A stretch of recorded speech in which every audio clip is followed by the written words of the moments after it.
He never expected to find love in the middle of a snowstorm. Sometimes, life's greatest blessings arrive when you're just trying to survive. If you're touched by this story, please hit that like button and subscribe to our channel for more heartwarming tales that remind us of the unexpected ways love can transform our lives. Jack Sullivan pulled his threadbare coat tighter around his shoulders as he trudged through the snow toward the bus stop. The bitter January wind cut through him like a knife, but he couldn't afford to miss another shift. His 6-year-old daughter Emma needed her medicine, and the heating bill was already 2 weeks overdue. The blizzard had intensified throughout the day, turning Portland streets into treacherous white tunnels. The weatherman had called it the storm of the decade, but Jack couldn't afford to pay attention to such warnings. Single parents didn't get snow days. His phone buzzed in his pocket. The daycare center. His heart sank before he even answered. "Mr. Sullivan? We're closing early due to the weather emergency. You'll need to pick Emma up within the hour." Jack closed his eyes, calculating quickly. If he missed tonight's shift at the warehouse, he'd be fired. If he didn't pick up Emma, he'd lose something far more precious. "I'll be there," he said, already turning around and trudging back the way he'd come. By the time he reached the daycare, most of the children had already been collected. Emma sat alone by the window, her small fingers tracing patterns in the condensation as she watched the snow fall.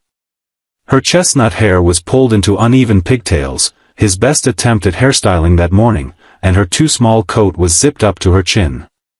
"Daddy," she called, her face lighting up when she saw him. The joy in her voice made his heart constrict.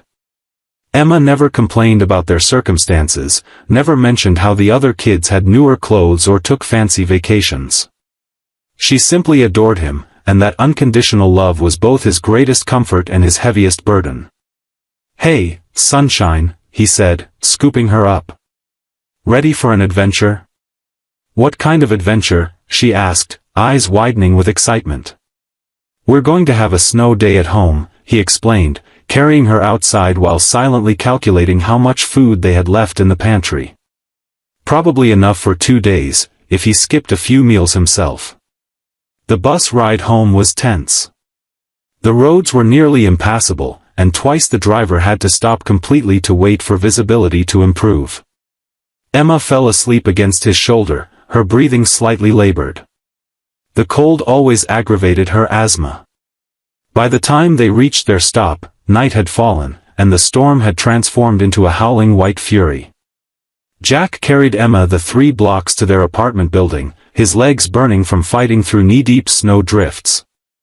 The ancient elevator was broken again, so he climbed 5 flights of stairs, still carrying Emma, who had dozed off once more. Their apartment was freezing. The radiator clanked and sputtered but produced barely any heat. Jack tucked Emma into bed with 3 blankets and both their coats piled on top, then called his boss to explain why he couldn't make it to work. The response was exactly what he'd feared. "Don't bother coming back, Sullivan. I told you last time, no more excuses." Jack sat in the dark kitchen after hanging up, his head in his hands. The refrigerator hummed loudly in the silence, the only appliance still functioning properly. He'd lost 3 jobs in the past year, each time because Emma's health or childcare fell through.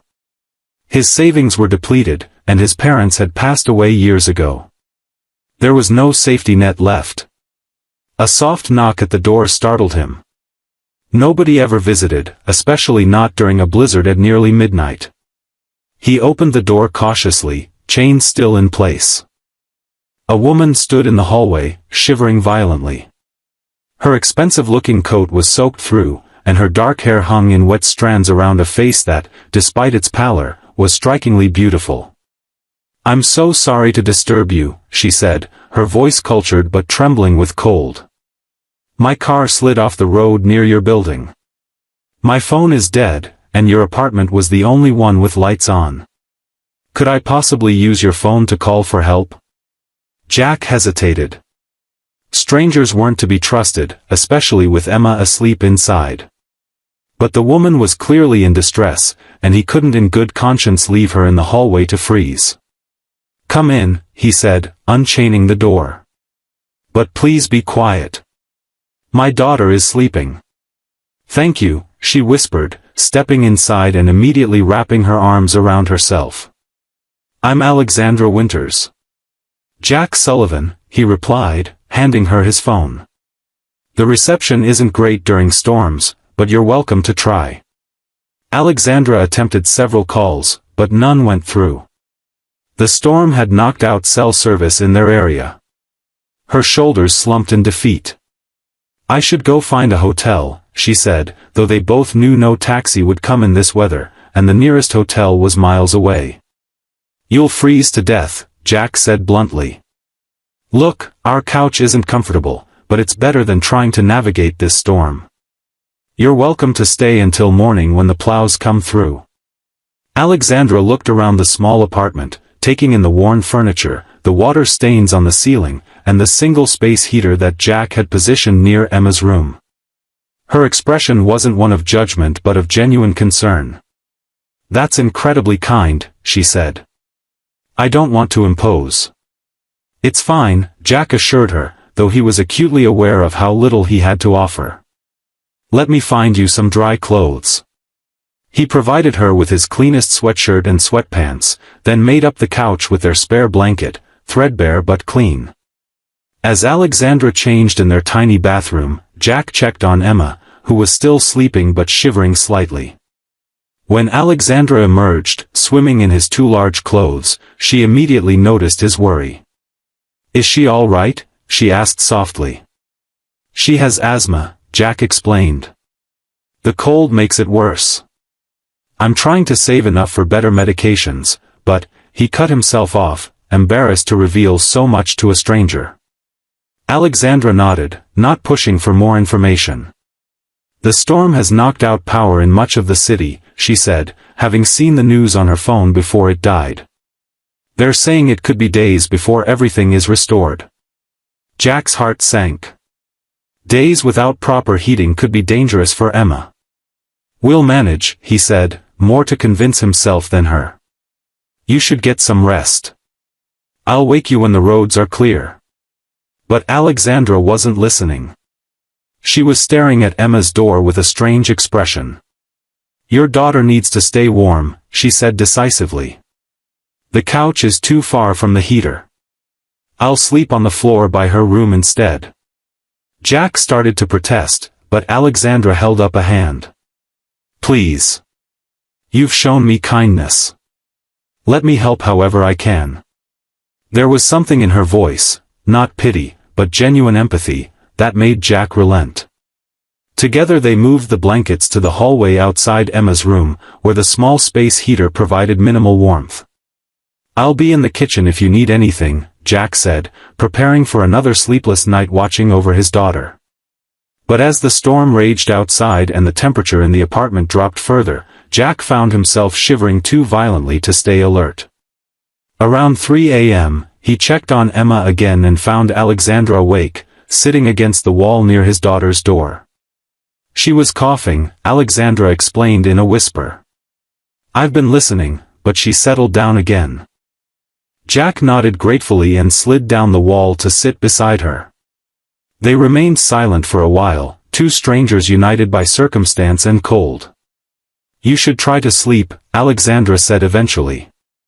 "You look exhausted." "Can't," Jack replied simply. "Too cold anyway." Alexandra studied him for a moment, then shifted closer until their shoulders touched. "Body heat," she explained matter-of-factly. "It's the most efficient way to stay warm." Under normal circumstances, Jack would have maintained a polite distance from this beautiful stranger. But with the temperature still dropping and his worry for Emma mounting, he couldn't afford pride. He nodded, and they arranged themselves side by side, sharing the thin blanket. "Thank you," Alexandra said unexpectedly as they huddled together. "For letting me in. Not everyone would have." Jack shrugged. "Couldn't leave you out there." Still. It was brave to trust a stranger. Nothing brave about common decency, he mumbled, uncomfortable with her gratitude. They fell silent again, and eventually, despite his determination to stay awake, Jack drifted off, lulled by exhaustion and the surprising comfort of another person's warmth beside him. He awoke to sunlight streaming through the window and the sound of laughter, Emma's laughter, bright and clear in a way he hadn't heard in months. For a moment, he thought he was dreaming. Then he realized Alexandra was gone from his side. Following the sound, he found Alexandra and Emma in the kitchen. Emma was sitting at their small table, giggling as Alexandra flipped a pancake with dramatic flair. "Daddy!" Emma exclaimed when she saw him. "Alex makes pancake animals. Look, this one's a turtle." Jack stared in confusion at the scene before him. Their kitchen, usually so sparse, was now filled with grocery bags. A pot of coffee steamed on the counter, real coffee, not the cheap instant kind he usually bought. "Hope you don't mind," Alexandra said, noticing his bewildered expression. "The plows came through early, and I wanted to thank you properly. The store on the corner had just opened." "You didn't have to," Jack began, but Alexandra shook her head. "Please. It's the least I could do." As they ate breakfast together, pancakes shaped like animals for Emma, and regular ones piled high for Jack, Alexandra explained that she'd called for a car service that would arrive soon. Emma chattered happily, clearly taken with their unexpected guest, while Jack remained quiet, unsure how to process this strange interlude in their difficult lives. When the time came for Alexandra to leave, she knelt to hug Emma goodbye. "Thank you for sharing your home with me," she told the little girl solemnly. "You and your dad are very special people." Emma beamed. "Will you come visit again?" Alexandra glanced at Jack, her expression unreadable. "If your dad doesn't mind." Jack cleared his throat. "You're welcome anytime," he said, meaning it despite his discomfort with her generosity. At the door, Alexandra paused. "Could I talk to you privately for a moment?" Jack stepped into the hallway with her, closing the door partially behind them. "I want to help," Alexandra said without preamble. "And before you refuse, please hear me out." Jack stiffened. "We don't need charity." "It's not charity," she said firmly. "It's an opportunity. I own a company, Winter's Innovations. We're expanding our logistics department, and we need someone who understands warehouse operations from the ground up. The position comes with comprehensive health insurance that would cover Emma's medical needs." Jack stared at her, speechless. "I'm not offering this because I feel sorry for you," Alexandra continued. "I'm offering it because I saw how you handled crisis last night, with grace, resourcefulness, and integrity. Those are qualities I value in my employees." "You don't even know me," Jack protested weakly. Alexandra smiled. "I'm a good judge of character. It's how I built my company." She pressed a business card into his hand. "Think about it. The position starts next week." Before Jack could formulate a response, she leaned in and whispered in his ear, "Sometimes accepting help is the strongest thing a person can do, especially when they're responsible for someone else's happiness." Then she was gone, stepping into a sleek black car that had pulled up outside, leaving Jack stunned in the hallway, her card clutched in his hand. That whispered message haunted him for days. He'd spent years priding himself on his independence, on never asking for handouts. But was his pride worth Emma's well-being? After a week of internal struggle, Jack called the number on Alexandra's card. To his surprise, he was immediately connected to her personal assistant, who scheduled an interview for the following day. The Winter's Innovations headquarters was intimidating, a gleaming tower of glass and steel in downtown Portland. Jack wore his only suit, purchased years ago for his parents' funerals and now slightly too large for his frame.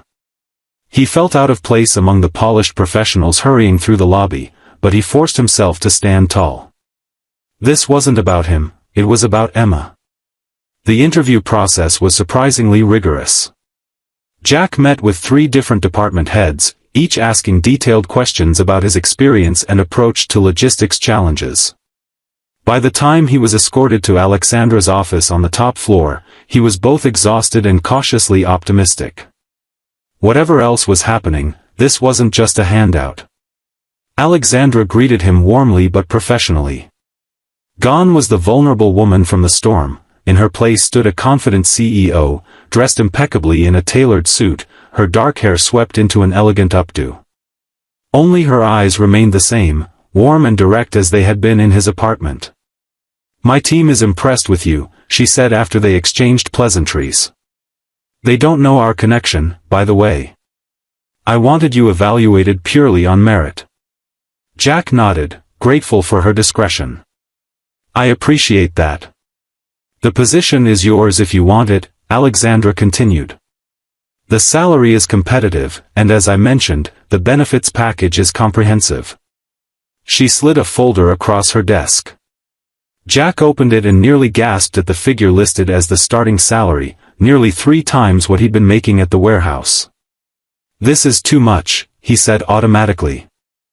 Alexandra's expression softened. "It's the standard compensation for the position. We pay fair wages here, Jack. You'd be earning every penny." He closed the folder, emotions warring within him. "Why are you doing this?" Alexandra was quiet for a moment. "That night in your apartment, it reminded me of where I started. 15 years ago, I was a single mother with a sick child and no support system. Someone took a chance on me when I desperately needed it. I promised myself that if I ever succeeded, I'd create those same opportunities for others." Jack hadn't expected this revelation. "You have a child?" Alexandra nodded, her professional demeanor cracking slightly to reveal a glimpse of the woman he'd met during the storm. "A son. He's at college now, studying medicine. His asthma improved with proper treatment." She rose from her desk and moved to the window, gazing out at the city spread below them. "I'm not offering you charity, Jack. I'm offering you what everyone deserves, a fair chance. The rest will be up to you." In that moment, looking at Alexandra silhouetted against the Portland skyline, Jack understood that sometimes the bravest thing wasn't refusing help, but accepting it with grace and determination to make the most of it. "When do I start?" he asked. Alexandra's smile was radiant. "Monday. 9 a.m. sharp." The following weeks brought changes Jack could never have imagined. The new job was challenging but fulfilling, allowing him to apply skills he hadn't realized he possessed. The health insurance meant Emma could see specialists and access medications that transformed her quality of life.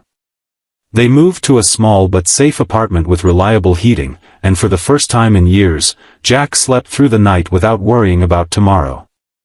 Alexandra maintained a professional distance at work, treating Jack exactly the same as other employees. But occasionally, she would ask about Emma during a coffee break, or share a story about her own son's childhood. Gradually, a friendship developed between them, tentative at first, then increasingly comfortable. 3 months after starting at Winter's Innovations, Jack received a promotion for streamlining a key distribution process. The company held a small celebration, and as employees mingled over cake in the break room, Jack found himself standing beside Alexandra. "Congratulations," she said quietly. "You've impressed everyone here." "Including you?" he asked, surprising himself with his boldness. Alexandra's eyes crinkled with amusement. "Especially me. Though I was already impressed the night you let a freezing stranger into your home." "Best decision I ever made," Jack admitted. Something shifted in Alexandra's expression then, a vulnerability reminiscent of the woman who had huddled beside him during the storm. "Emma asked if I would visit again," she said hesitantly. "Would that be okay? Outside of work, I mean." Jack thought about how Emma had blossomed in recent months, how she spoke of Alex with admiration bordering on hero worship. He thought about his own feelings, complicated, unexpected, and increasingly difficult to ignore. "I think we'd both like that," he said simply.